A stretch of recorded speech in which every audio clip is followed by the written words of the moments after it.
East Bay Regional Park District. My name is Misty, and I'm the storyteller. Diphtheria is now a very familiar household word, and a very few short years indeed. It had never been heard of by 1 in a million of the masses.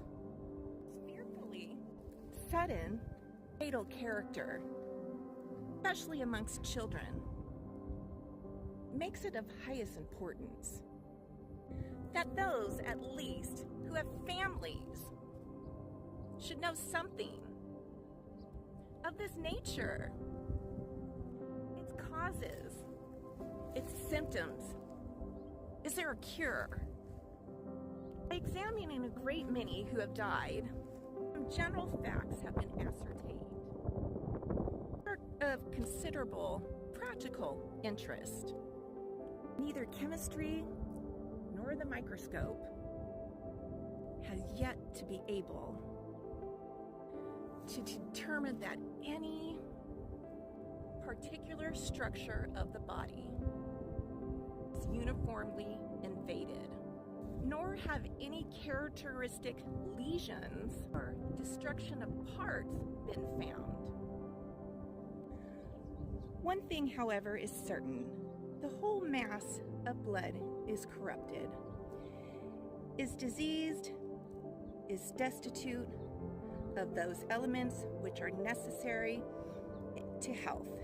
It is of dark, gruesome, ugly appearance, filling up every vein and artery, stagnating everywhere, clogging up the whole machinery of life, oppressing the brain and arresting the flow of nervous energy in every part of the system.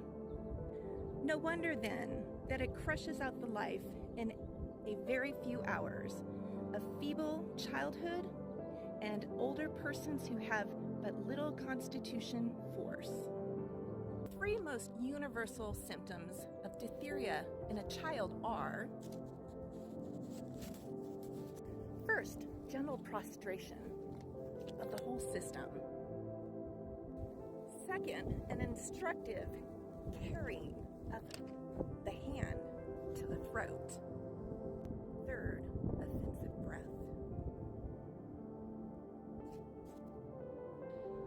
Children are almost exclusively attacked with diphtheria because it is a disease of debility. Disease that depresses every power of life. The weaker the subject is, the more liable to attack. An adult has only to maintain himself.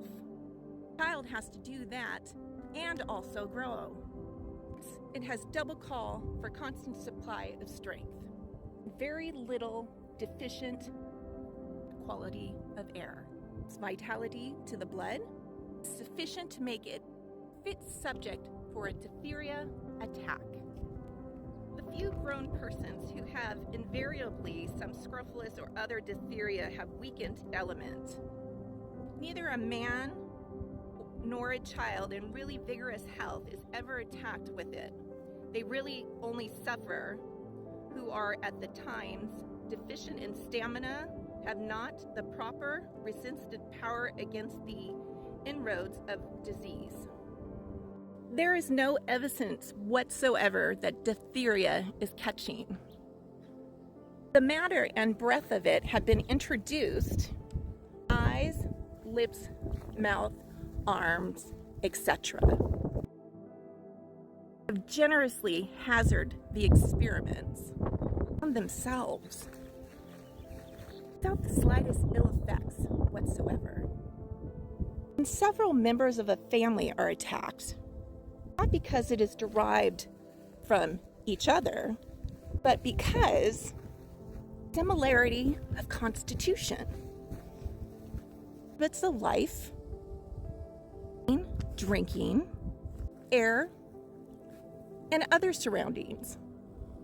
Not yet been established. Stranger going into somebody's home that has a diphtheria takes the disease.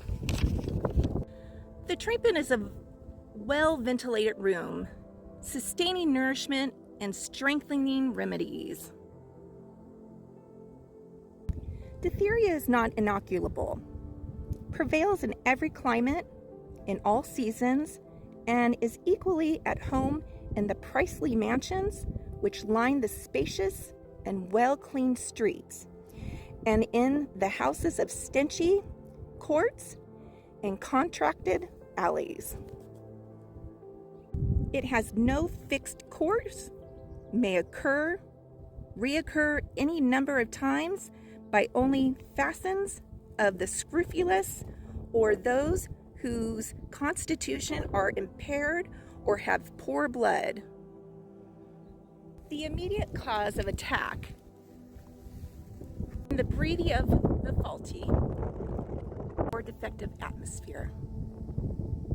Hall's Journal of Health, Contra Costa Gazette, 1864.